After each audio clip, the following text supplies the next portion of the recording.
नमस्ते विद्यार्थी मित्रांनो, मी उमेश रुपनवर, संचालक सह्याद्री करिअर अकॅडमी बारामती, तुमचं सर्व विद्यार्थी मित्रांचं खूप मनापासून स्वागत करतो। विद्यार्थी मित्रांनो, आर्मी भरतीची अग्निवीर आर्मी भरतीची खूप मोठी जाहिरात महाराष्ट्रामध्ये आलेली आहे। पुरुषांबरोबर महिलांची सुद्धा स्वतंत्र जाहिरात आलेली आहे आणि ही नक्की आर्मी भरती प्रक्रिया महाराष्ट्रातल्या 36 जिल्ह्यामध्ये राबवली जाणार आहे। ही नक्की काय भरती प्रक्रिया असणार आहे, कशी त्याची क्रायटेरिया काय असणार आहे, शिक्षण किती असणार आहे, उंची किती असणार आहे, छाती किती असणार आहे, फिजिकल कसं असणार आहे, लेखी परीक्षा कशी असणार आहे, मेडिकल कसं होणार आहे, ह्या सगळ्या भरती प्रक्रियेबद्दल आज आपण सविस्तर तुमची संवाद साधणार आहे। आणि ह्या भरती प्रक्रियेमध्ये एक विशेष बदल झालेले आहेत, 2-3 बदल खूप महत्त्वाचे आणि मोठे बदल आहेत, ते सुद्धा मी तुम्हाला सांगणार आहे की काय बदल झाले आहेत। खास करून आर्मी भरतीची परीक्षा पहिल्यांदा मराठी भाषेत होणार आहे। म्हणजे आजपर्यंत आर्मी भरतीची परीक्षा कधी मराठी भाषेत झाली नव्हती। पॅरामिलिटरीची जी परीक्षा आहे, CRP, BSF, CISF, Indo Tibetan police, Assam rifles यांच्या परीक्षा मराठी भाषेमध्ये नुकत्याच झाल्या होत्या। स्टाफ सिलेक्शनच्या परीक्षा ज्या आहेत त्या मराठी भाषेमध्ये झाल्या होत्या, पण आर्मी भरतीची परीक्षा आजपर्यंत कधीही मराठी भाषेत झाली नव्हती। पहिल्यांदा रिजनल लँग्वेजमध्ये, प्रादेशिक भाषेमध्ये आर्मी भरतीची परीक्षा होणार आहे आणि ऑनलाईन फॉर्म भरण्याची प्रक्रिया सुरू झालेली आहे। महाराष्ट्रातील 10वी आणि 12वी झालेल्या उमेदवारांना आर्मीमध्ये, अग्निवीर आर्मीमध्ये जाण्याची खूप चांगली संधी उपलब्ध झालेली आहे। आता नक्की भरती प्रक्रिया कशी राबवली जाणार आहे, कारण याबाबत सगळी जी संकेतस्थळ आहे, ती वेबसाईट आहे, त्या इंग्लिशमध्ये येत्या, त्यामुळे महाराष्ट्रातील उमेदवारांना बऱ्याच वेळा ह्या वेबसाईट माहीत होत नाही, त्या भरतीत झालेले बदल बारकाव माहीत होत नाही। ते सगळं बदल आज मी तुमच्याशी संवाद साधणार आहे। तुम्हाला जरी काही शंका असतील तरी निश्चितपणे तुम्ही कमेंट करा आणि विचारू शकता, सर ही नक्की काय, ह्या भरतीत काय बदल आहे, काय तुम्हाला कुठलीही शंका विचारू शकता आर्मी भरतीवर। स्पेशली आर्मी भरतीचे आपलं पुस्तक बी येणार आहे, आर्मी भरती प्रश्नसंच, पण आर्मी भरतीचे आपल्या बॅचेस बी सुरू झाले आहेत। म्हणजे तुम्ही जर पाहाल तर फिजिकलसाठी 400 मीटरचा ट्रॅक आहे, लेखी परीक्षा करायची असेल तर डिजिटल बोर्ड आहे मोठा, अभ्यासिका आहे त्या प्रशस्त, जिम आहे विद्यार्थ्यांसाठी उपलब्ध, फ्रीमध्ये सगळ्या सुविधा आहेत तिथं, आणि राहणं, जेवण, नाश्ता सगळे एकाच छताखाली, खूप मोठा कॅम्पस आहे आपला आर्मी भरतीचा, तो सुद्धा तुम्ही एकदा येऊन भेट देऊ शकता, पाहू शकता। त्याच्या बॅचेस सुरू झालेल्या त्या, पण तत्पूर्वी ही भरती प्रक्रिया कशी आहे याबाबत आज आपण तुमच्याशी संवाद साधणार आहे। सगळ्यात पहिल्यांदा महाराष्ट्र पोलीस भरतीसारखी आर्मी भरती प्रक्रिया नसते, तर त्याचं एक ARO तयार केलं होतं। महाराष्ट्रामध्ये पुणे असेल, मुंबई असेल, नागपूर असेल, कोल्हापूर असेल, छत्रपती संभाजीनगर असेल, असं 5 ARO केले आहेत। तुम्ही म्हणणार हे सर ARO काय, तर आर्मी रिक्रुटिंग ऑफिस, यालाच ARO म्हणतात। प्रत्येक AROच्या अंतर्गत 5-6 जिल्हे दिलेले आहेत, असे एकंदरीत 36 जिल्ह्यामध्ये भरती होणार आहे। समजा पुणे AROमध्ये कोण मोडते ते आधी नीट समजून घेतलं पाहिजे। मुंबई AROमध्ये कोण मोडते, जर पुणे AROच्या मुलाने मुंबई AROमध्ये फॉर्म भरला तर चालत नाही आर्मी भरतीमध्ये। तुम्हाला वाटेल की जनरल भरती कुणी कुठे फॉर्म भरायचा, अजिबात तसं चालत नाही। ही फॉर्म भरण्याची जी प्रक्रिया आहे ती 12 मार्चपासून सुरू झालेली आहे आणि ही फॉर्म भरण्याची प्रक्रिया 10 एप्रिलपर्यंत चालणार आहे। 10 एप्रिलपर्यंत तुम्ही फॉर्म भरू शकता। पुरुषांबरोबर महिलांची स्वतंत्र जाहिरात आलेली आहे। जर आर्मी भरतीमध्ये जी भरती प्रक्रिया त्यात महिलांना फॉर्म भरता येणार, त्यांची स्वतंत्र जाहिरात आलेली आहे। महिलांच्याच सेक्शनमध्ये फक्त महिलांनी फॉर्म भरायचे। महिलांसाठी कोणती पद आहे ती, पुरुषांसाठी कोणती पद आहे ते बी आपण पाहणार आहोत। पहिल्यांदा ही जी आर्मी भरती ती नीट समजून घ्या, कारण महाराष्ट्रातल्या बऱ्याच विद्यार्थ्यांना, पालकांना याबाबतची अशी माहिती नसते की डायरेक्ट त्यांना वाटतं की 36 जिल्ह्यासाठी भरती प्रक्रिया आहे, तर तसं नाही, सगळ्या उमेदवारांसाठी भरते, पण ती AROमध्ये विभागलेली आहे, म्हणजे विभाग केलेला आहे थोडक्यात। तर पहिला विभाग आपण सोप्या भाषेत पाहूया की पुणे जो विभाग आहे, पुणे विभागामध्ये कुठल्या कुठल्या जिल्ह्यात समावेश आहे, तर पुणे एक असणार आहे, अहिल्यानगर म्हणजे पूर्वीचं अहमदनगर, बीड, लातूर, धाराशिव आणि सोलापूर, या 6 जिल्ह्यातल्या उमेदवारांना फक्त पुणे AROच्याच याच्यामध्ये फॉर्म भरता येणार आहे। लक्षात ठेवा, या सोलापूर हा जिल्हा पूर्वी कोल्हापूर AROमध्ये होता, पण गेल्या 2-3 वर्षापासून तो पुणे AROमध्ये समाविष्ट करण्यात आलेला आहे, विशेष बदल केलेला आहे। त्यामुळे सोलापूर जिल्ह्यातल्या पोरांना फॉर्म भरताना पुणे AROमध्ये फॉर्म भरावा लागणार आहे। तर अशा 6 जिल्ह्यातल्या उमेदवारांना पुणे AROमध्ये फॉर्म भरता येणार आहे। त्यानंतर मुंबई ARO केलेलं आहे, आणि मुंबई AROच्या अंतर्गत कोणतं जिल्हा आहे तर मुंबई शहर, मुंबई उपनगर, ठाणे, पालघर, रायगड, नाशिक, नंदुरबार आणि धुळे, या 8 जिल्ह्यांचा समावेश केलेला आहे। आणि यात विशेष बदल आहे की महाराष्ट्रामध्ये पहिल्यांदा नंदुरबार आणि धुळे जिल्ह्यांचा समावेश मुंबई AROमध्ये केलेला आहे। तो पूर्वी जे आहे की नाही छत्रपती संभाजीनगर AROमध्ये होता, म्हणजे छत्रपती संभाजीनगरच्या AROमध्ये ही मुलं फॉर्म भरत होती धुळे नंदुरबारची, पण आता त्यांना मुंबई AROमधून फॉर्म भरावा लागणार आहे। हा सगळ्यात मोठा विशेष बदल आहे, तो विद्यार्थ्यांनी लक्षात घ्यावा। जर नंदुरबार आणि धुळे विद्यार्थ्यांनी जर छत्रपती संभाजीनगरच्या AROमध्ये फॉर्म भरलं तर त्यांचं फॉर्म बाद होतील, त्यांनी फक्त मुंबई AROमध्येच फॉर्म भरायचे, ते हे ठरवून दिलेलं आहे। ह्या नवीन विशेष बदल झालेल्या बाबी विद्यार्थ्यांना माहीत नसतात म्हणून नीट समजून घ्या. ओके. त्यानंतर नागपूरमधल्या विद्यार्थ्यांना नागपूर ARO आहे, तर नागपूर AROमध्ये नागपूर जिल्हा असेल, अमरावती जिल्हा असेल, अकोला जिल्हा असेल, यवतमाळ जिल्हा असेल, वर्धा जिल्हा असेल, वाशिम जिल्हा असेल, भंडारा जिल्हा असेल, गडचिरोली जिल्हा असेल, गोंदिया जिल्हा असेल, या 10 जिल्ह्यातल्या उमेदवारांना नागपूर AROमध्ये फॉर्म भरता येणार आहे. लक्षात ठेवा. त्यांनी दुसऱ्या कोणत्याच AROमध्ये फॉर्म भरता येणार नाही. ते या AROमध्ये त्यांना फॉर्म भरावा लागेल. तुम्हाला त्या वेबसाईटवर जे इंडियन आर्मी जी वेबसाईट आहे ना, तर त्या एक वेबसाईटवरती तुम्हाला हे डिटेलमध्ये जॉईन इंडियन आर्मी म्हणून वेबसाईट आहे, त्याच्यामध्ये तुम्हाला डिटेल तुमचे ARO दिसतील, त्या AROमध्ये तुम्हाला फॉर्म भरायचा आहे. त्यानंतर एक कोल्हापूर ARO आहे. कोल्हापूर AROमध्ये कोल्हापूर असेल, सातारा असेल, सांगली असेल, सिंधुदुर्ग असेल, रत्नागिरी असेल, अशा 5 जिल्ह्यातले उमेदवार फॉर्म भरता येणार आहे. गोव्यातल्या उमेदवारांना फॉर्म भरता येणार आहे, पण आता गोव्यातला आपल्याकडे कोण नाही म्हणून मी सांगतो की ह्या 5 जिल्ह्यातल्या उमेदवारांना फॉर्म भरता येणार आहे.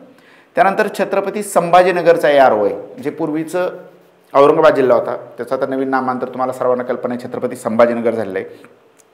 तर त्या AROमध्ये छत्रपती संभाजीनगरमधले उमेदवार फॉर्म भरू शकतील, बुलढाणामधले उमेदवार फॉर्म भरू शकतील, हिंगोलीमधले उमेदवार फॉर्म भरू शकतील, जळगाव, जालना, परभणी, नांदेड या जिल्ह्यातले उमेदवार या AROमध्ये छत्रपती संभाजीनगर AROमध्ये फॉर्म भरू शकतील. लक्षात ठेवा. अशा पद्धतीने या 5 AROच्या अंतर्गत महाराष्ट्रातल्या 36 जिल्ह्यातील उमेदवारांना फॉर्म भरता येईल. उमेदवारांनी फॉर्म भरायला सुरुवात करणं गरजेचं आहे, कारण 12 मार्चपासूनच फॉर्म भरण्याची प्रक्रिया सुरू झालेली आहे. एक 5-6 दिवस झाला आता फॉर्म भरून झालेलं आहे. ते काय विद्यार्थ्यांचं अजून 10 एप्रिलपर्यंत फॉर्म भरायला मुदत आहे. 10 एप्रिलपर्यंत तुम्ही फॉर्म भरू शकता. लक्षात ठेवा. आणि ही जी परीक्षा आहे, या परीक्षेमध्ये एक बदल असा आहे की पहिल्यांदा लेखी परीक्षा आहे. आर्मी भरतीत अलीकडच्या काळात एक बदल झालेला आहे. पूर्वी खूप मोठा असा रॅली घेतली जात होती, त्या रॅलीवरती मैदानी चाचणी नंतर लेखी परीक्षा घेतली जाते. पण आर्मी भरतीमध्ये एक बदल झालेला आहे की आता पहिल्यांदा लेखी परीक्षा होणार आहे. म्हणजे विद्यार्थ्यांनी फॉर्म भरल्यानंतर साधारणतः जूनच्या आसपास त्यांनी संभाव्य तारीख दिलेली आहे. 2025 जून 2025 पासून लेखी परीक्षा सुरू होणार आहे. आणि लेखी परीक्षा ही ऑनलाईन कॉम्प्युटर बेस्ड लेखी परीक्षा असणार आहे. आणि अशा पद्धतीची लेखी परीक्षेमध्ये जर काही तारखेत बदल झाला किंवा इतर काही चेंजेस अचानक झाले तर सह्याद्री करिअर अकॅडमी बारामती या इंस्टाग्राम आणि टेलिग्राम चॅनलवर त्याची अपडेट माहिती दिली जाईल.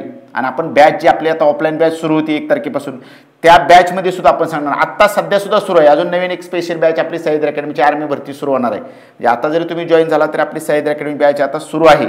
आर्मी भरतीचा पूर्ण सिलेबस त्याच्यामध्ये कव्हर करून दिला जाणार आहे. दर गुरुवारी टेस्ट पेपर दिला जाणार आहे. तुम्हाला निश्चित तुम्ही एकदा येऊन पाहिल्यानंतर तुमच्या लक्षात येईल, तुम्हाला निश्चित चांगला फायदा होईल. असो, तर आर्मी भरतीमध्ये जशी पुरुषांची भरती प्रक्रिया सुरू आहे तशीच महिलांसाठी स्वतंत्र भरती प्रक्रियेची जाहिरात आलेली आहे. आत्ता जी मी सगळे ARO सांगितली त्या AROमध्ये महिलांना फॉर्म भरता येणार नाही. महिलांसाठी Pune ARO, Chhatrapati Sambhajinagar ARO, Mumbai ARO असले ARO प्रकार नाही. तर महिला डायरेक्ट संपूर्ण महाराष्ट्रासाठी फॉर्म भरणार आहेत. त्यांची स्वतंत्र महिलांची जाहिरात आलेली आहे. आणि महिलांची सुद्धा जी प्रक्रिया आहे ती सगळी आहे अशीच आहे. म्हणजे 12 मार्चपासून फॉर्म भरायला सुरुवात, 10 एप्रिल फॉर्म भरण्याची प्रक्रिया, सगळं एकसारखं पुरुषांसारखंच आहे. लक्षात ठेवा. फक्त बदल एवढा आहे की पुरुषांची जी भरती प्रक्रिया होणार आहे ती फक्त 5 पोस्टमध्ये पुरुषांची भरती प्रक्रिया होणार आहे. आणि महिलांसाठी फक्त एकच पोस्ट आहे, सोल्जर जनरल ड्युटी किंवा अग्निवीर जनरल ड्युटी. ही जी एकमेव पोस्ट आहे त्या एकाच पोस्टसाठी महिलांची भरती प्रक्रिया होणार आहे. म्हणजेच टेक्निकल असेल, स्टोअर कीपर असेल किंवा 10वी-8वी वरच्या जी ट्रेड्समनचे पदं भरली जाणार आहे ती 10वी-8वी वरची ट्रेड्समनची पदं, या पदांसाठी महिलांची भरती प्रक्रिया होणार नाही. ही बाब नीट लक्षात ठेवा. हे फक्त पुरुषांसाठी. ओके. आता विद्यार्थ्यांचा एक काय प्रश्न असतील की बाबा सर पूर्वीची भरती आणि ह्या भरतीमध्ये काय बदल आहे. तर एक बदल आहे, पूर्वी रॅली आयोजित केली जात होती, सुरुवातीला मैदानी चाचणी आणि नंतर लेखी परीक्षा घेतली जात होती. पण गेल्या 2-3 वर्षापासून आर्मी भरतीत खूप मोठा बदल झालेला आहे की पहिल्यांदा ऑनलाईन लेखी परीक्षा घेतली जाणार आहे आणि त्यानंतर जे उमेदवार पात्र होणार आहेत त्यांचीच फक्त मैदानी चाचणी घेतली जाणार आणि त्यानंतर वैद्यकीय चाचणी घेतली जाणार आहे. आणि मग ही भरती प्रक्रियेनं अंतिम निवड होणार आहे. त्यामुळं तुम्हाला पूर्वी कसं आर्मीत भरती व्हायचं फक्त मैदान ग्राउंड चांगलं असलं की तो मुलगा आर्मीत भरती होता. तर आता तसं राहिलं नाही. जर लेखी परीक्षेतच तुम्ही पास झाला नाही तर पुढची प्रक्रियाच तुमची पार पडणार नाही. त्यामुळे मला असं वाटतं की विद्यार्थ्यांनी लेखी परीक्षा जॉईन करावं, व्यवस्थित सगळा सिलेबस समजून घ्यावं, गणित, बुद्धिमापन, जनरल नॉलेज, कसं प्रश्न विचारले जातात, काय यापूर्वी झालेलं सगळं प्रश्न आम्ही रिव्हिजन घेणार आहे. तर नक्की काय प्रक्रिया आहे, कशी घेतले जातात प्रश्न, ह्याची जर चांगली तयारी केली, गणिताची विज्ञानाची चांगली तयारी केली तर मला वाटतं की आर्मी भरतीमध्ये विद्यार्थ्यांना काहीच अडचण येणार नाही यशस्वी होण्यात. आणि लेखी परीक्षा पास झाल्यानंतर मैदानी चाचणी आहे, पण विद्यार्थ्यांनी मैदानी चाचणी लेखी परीक्षा बरोबर तयारी करायची. आत्ताच विद्यार्थ्यांनी मैदानी चाचणीची स्ट्रॉंग तयारी करायची लेखी परीक्षेची, म्हणजे लगेच पुढं खूप कमी कालावधी मिळतो. त्यामुळे लेखी परीक्षा मैदान चांगलं झालं आणि वैद्यकीय चाचणी देखील उमेदवारांना सहज पात्र होता येणार आहे, भरती होता येणार आहे. आता ही जी आर्मी भरतीची प्रक्रिया ती कोणकोणत्या पदांसाठी घेतली जाणार ती एकदा मी सांगतो. आता महिलांसाठी फक्त अग्निवीर जनरल ड्युटी नावाचं एकच पद आहे, तेवढ्याच पदासाठी फॉर्म भरता येणार आहे महिलांना, बाकी कुठल्याच पदांना महिलांना फॉर्म भरता येणार नाही. पण पुरुषांसाठी 5 प्रकारची पदं आहेत. ती पदं लक्षात घ्या. अग्निवीर जनरल ड्युटी एक पद आहे, अग्निवीर टेक्निकल एक पद आहे, त्यानंतर अग्निवीर क्लर्क आणि स्टोअर कीपर टेक्निकल, म्हणजे क्लर्क आणि स्टोअर कीपर टेक्निकल हे एक पद आहे. 10वीवर ट्रेड्समन एक पद आहे आणि 8वी पास असेल तरी आर्मीत जाता येतं. बऱ्याच विद्यार्थ्यांना माहीत नाही की आर्मी भरती म्हणजे त्याला वाटतं 10वी 12वी लागेल. 8वी नंतर सुद्धा आर्मीत नोकरी असते. ट्रेड्समनचं एक पद आहे, ते 8वी नंतर सुद्धा तुम्ही आर्मीत जाऊ शकता. अशा पद्धतीची ही भरती प्रक्रिया आहे. आता शैक्षणिक पात्रता काय आहे तर बरीचशी पदं हे काही 8वीवर भरली जाणार, ते काही 10वीवर भरली जाणार, ते काही 12वीवर भरली जाणार, ते अशा टप्प्यामध्ये भरली जाणार, ते काही डिप्लोमावरची सुद्धा पदं भरली जाणार. तर थोडक्यात मी सांगतो कशा पद्धतीची पदं आहे ती. जनरल ड्युटीचं पद आहे ना ते 10वीवर भरलं जातं, म्हणजे 10वी पास उमेदवारांना 85% गुण फक्त पाहिजे 10वीमध्ये. बघा 10वी 12वी नंतर आर्मीत जाण्याची खूप मोठी संधी उपलब्ध आहे, खास करून 10वी नंतरच आर्मी जायची संधी आहे. तर 10वीत ज्याला 85% गुण येतं आणि प्रत्येक विषयात किमान 33% गुण आवश्यक आहे, त्यांना सोल्जर जनरल ड्युटीमध्ये जाता येणार आहे. टेक्निकलमध्ये जर तुम्हाला जायचं असेल टेक्निकल पदासाठी तर 12वी विज्ञान, फिजिक्स, केमिस्ट्री आणि मॅथ, इंग्रजी या विषयात किमान त्याला 50% गुण आवश्यक आहेत आणि ठरल्याप्रमाणे क्रायटेरिया प्रत्येक विषयात किमान 40% गुण अशा पद्धती दिलेलं आहे. त्यानंतर त्याला दुसरा एक किंवा ऑप्शनल आहे टेक्निकल पदासाठी 10वी 50% गुण. बघा 10वी 50% गुण आणि इंग्रजी, गणित, विज्ञान या विषयात किमान 40% गुण. ITI किंवा 2 किंवा 3 वर्षाचा डिप्लोमा मेकॅनिकल, इलेक्ट्रिक अशा पद्धतीचा आवश्यक आहे. आता ही खूप त्यासाठी कुठले कुठले डिप्लोमा आवश्यक आहेत त्याची जर यादी तुम्हाला पाहिजे असेल तर जॉईन इंडियन आर्मी या वेबसाईटवर तुम्ही भेट द्या. त्याच्यावरती तुम्हाला सगळं डिटेल अजून वेगवेगळ्या कुठल्या डिप्लोमा चालतात ती सगळी यादी दिली. आता मी सांगू शकतो, मला माहीत आहे त्याचं, पण खूप वेळ जाईल तुमचा. इतर बरीचशी माहिती मला तुम्हाला सांगायची म्हणून आपण थोडक्यात ते हे सांगत आहे. त्यानंतर क्लर्क ही आर्मीतली खूप चांगली पोस्ट आहे बघा. क्लर्क किंवा त्याला स्टोअर कीपर टेक्निकल म्हणतात. तर ह्या पोस्टसाठी बरेचसे उमेदवार अप्लाय करत असतात. याला मात्र 12वी पात्र आहे, म्हणजे याला क्रायटेरिया आहे 12वी कला, वाणिज्य किंवा सायन्स या 3पैकी कोणत्याही विभागातून त्यांनी 60% गुणांनी 12वी उत्तीर्ण असणं आवश्यक आहे. म्हणजे आर्ट्स, कॉमर्स किंवा सायन्स याच्यामधून जर 60% गुणांनी जर 12वी उत्तीर्ण असेल तर त्या उमेदवाराला क्लर्क म्हणून आर्मीत नोकरी मिळू शकते, स्टोअर कीपर टेक्निकल म्हणून आर्मीत नोकरी मिळू शकते. अशा पद्धतीचा क्रायटेरिया आहे. ट्रेड्समनला 10वी पास आहे आणि अजून एक ट्रेड्समनचं पद आहे त्याला फक्त 8वी पास आहे, म्हणजे 8वीवरून सुद्धा तुम्ही ट्रेड्समनला जाऊ शकता. त्यानंतर आता उमेदवारांचा प्रश्न असतील की सर वय किती असतं आर्मीला, तर आर्मीसाठी लक्षात घ्या मुलगा असेल किंवा मुलगी असेल त्याला वयाचा क्रायटेरिया 17.5 ते 21 वर्ष फक्त आहे. 21 वर्षापेक्षा जर जास्त वय झालं तर उमेदवाराला आर्मीमध्ये जाता येत नाही, 21 वर्षाच्या आतच. त्यामुळे 8वी 10वी 12वी याच उमेदवारांना आर्मीमध्ये खूप चांगली संधी आहे. 10वीतल्या उमेदवारांना तर खूपच चांगली संधी आहे पदासाठी, पण 12वी झालेल्या उमेदवारांना सुद्धा आर्मीत जाता येऊ शकतं चांगल्या पद्धतीने. क्लर्क वगैरे चांगल्या पोस्ट आहेत. अशा पद्धतीची ही क्रायटेरिया म्हणजेच जन्मतारीख 17.5 ते 21 वर्ष. याचा अर्थ उमेदवार 1 ऑक्टोबर 2004 ते 1 एप्रिल 2008 या दरम्यान जन्मलेला असावा, तर तो उमेदवार या परीक्षेसाठी पात्र ठरेल. ओके. आता काय विद्यार्थ्यांचं म्हणणं आहे की सर शारीरिक पात्रता कशी असते, तर उंची लक्षात ठेवा. जनरल ड्युटी पदाला जर तुम्हाला अप्लाय करायचं 10वीवरून तर 168 सेंटीमीटर उंची पाहिजे. मुलींसाठी उंची सूट 162 सेंटीमीटर, मुलांसाठी 168 सेंटीमीटर उंची पाहिजे. टेक्निकल पदासाठी तुम्ही अप्लाय करत असाल तर 167 सेंटीमीटर पाहिजे. क्लर्क किंवा स्टोअर कीपरसाठी तुम्ही अप्लाय करत असाल तर 162 सेंटीमीटर पाहिजे. आणि ट्रेड्समन 10वीचा ट्रेड्समन 8वीचा ट्रेड्समनवरून जर तुम्ही अप्लाय करत असाल तर 168 सेंटीमीटर उंची पाहिजे. यासाठी छातीचा एक क्रायटेरिया लक्षात ठेवा. जर तुम्ही जनरल ड्युटीसाठी असाल तर मिनिमम 77 सेंटीमीटर छाती पाहिजे, तुम्हाला 5 सेंटीमीटर छाती फुगवता आली पाहिजे. जर टेक्निकल पदासाठी तुम्ही अप्लाय करत असाल तर 76 सेंटीमीटर छाती पाहिजे, किंवा ट्रेड्समनसाठी अप्लाय करत असाल तरी 76 सेंटीमीटर पाहिजे. जर तुम्ही क्लर्क किंवा स्टोअर कीपर पदासाठी अप्लाय करत असाल तर मिनिमम 77 सेंटीमीटर छाती पाहिजे आणि प्रत्येक ठिकाणी 5 सेंटीमीटर छाती फुगवता आली पाहिजे.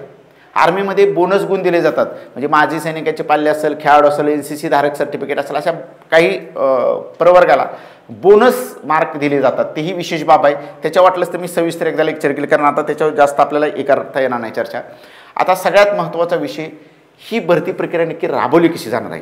तर 2 टप्पे केलेले त्या भरती प्रक्रियेचं. पहिला टप्पा आहे ना, 2 टप्पे घेतले. पहिला टप्पा लेखी परीक्षेचा आहे, त्याला कॉमन एंट्रन्स टेस्ट म्हणतात, CEE, कॉम्प्युटर बेस्ड ही ऑनलाईन लेखी परीक्षा घेतली जाणार आहे. आणि लेखी परीक्षा 13 प्रादेशिक भाषेत देता येणार आहे. म्हणजे महाराष्ट्रातल्या उमेदवारांनी ही परीक्षा मराठीत देता येणार आहे. जर उमेदवार कर्नाटकचा असेल त्याला कानडीत परीक्षा देणार आहे.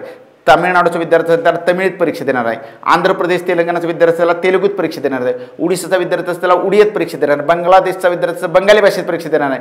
म्हणजे हिंदी, इंग्रजी, उर्दू, अरबी, आसामी, मराठी, गुजराती या प्रादेशिक भाषेत 13 भाषांमध्ये उमेदवारांना ही परीक्षा देता येणार आहे. त्याचबरोबर हिंदी आणि इंग्रजीत सुद्धा ही परीक्षा असणार आहे. तर महाराष्ट्रातील उमेदवाराला पहिल्यांदा म्हणजे आजपर्यंतच्या आर्मी भरतीच्या इतिहासामध्ये महाराष्ट्र स्थापन झाल्यापासून आजपर्यंत आर्मी भरतीची परीक्षा कधीही मराठी भाषेत झाली नाही. पहिल्यांदा आर्मी भरतीची परीक्षा मराठीत होती. त्यामुळे निश्चितपणे विद्यार्थ्यांनी याचा फायदा घ्यावा असं मी म्हणेन. आणि लेखी परीक्षा पात्र झाल्यानंतर उमेदवाराचा पुढचा जे टप्पा आहे तो म्हणजे कागदपत्र तपासणी, मैदानी चाचणी, वैद्यकीय चाचणी हा पुढचा टप्पा आहे. म्हणजे त्याच्यामध्ये तुम्हाला कागदपत्र तपासणी असेल, ॲफिडेव्हिट कसं घ्यायचं असतं, ती मी ॲफिडेव्हिटबद्दल बी बोलणार आहे सविस्तर.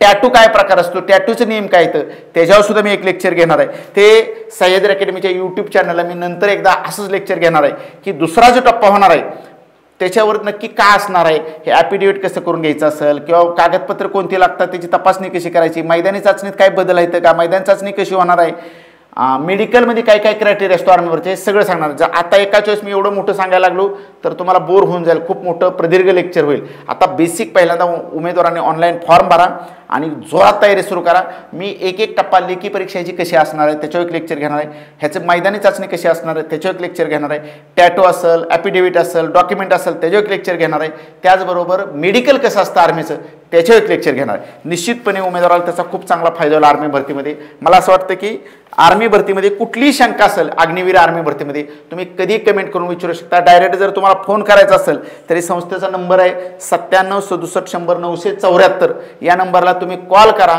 आणि आर्मी भरतीची कुठलीही शंका तुम्ही विचारू शकता. 9767 या नंबरला कॉल करा आणि आर्मी भरतीबाबतची तुम्ही कुठलीही शंका विचारू शकता. आर्मी भरतीच्या तुम्हाला तुम्ही बोललेलं आहे की आपल्या बॅचेस सुरू आहेत त्याला जरी ज्याला जॉईन करायचं असेल तर निश्चितपणे जॉईन होऊ शकता. येणाऱ्या आर्मी भरतीसाठी फॉर्म भरण्याची पुन्हा एकदा मुदत सांगतो की 10 एप्रिल शेवटची मुदत आहे. महिलांची जाहिरात आहे, पुरुषांची जाहिरात आहे, त्यामुळे स्वतंत्र दोन्ही जाहिरात आलेल्या त्या 10वी, 8वी, 10वी आणि 12वी या तिन्ही वर्गातल्या उमेदवारांना आर्मीत जाण्याची खूप मोठी संधी आहे. निश्चितपणे त्याचा फायदा घ्या. या ठिकाणी मी थांबतो. धन्यवाद.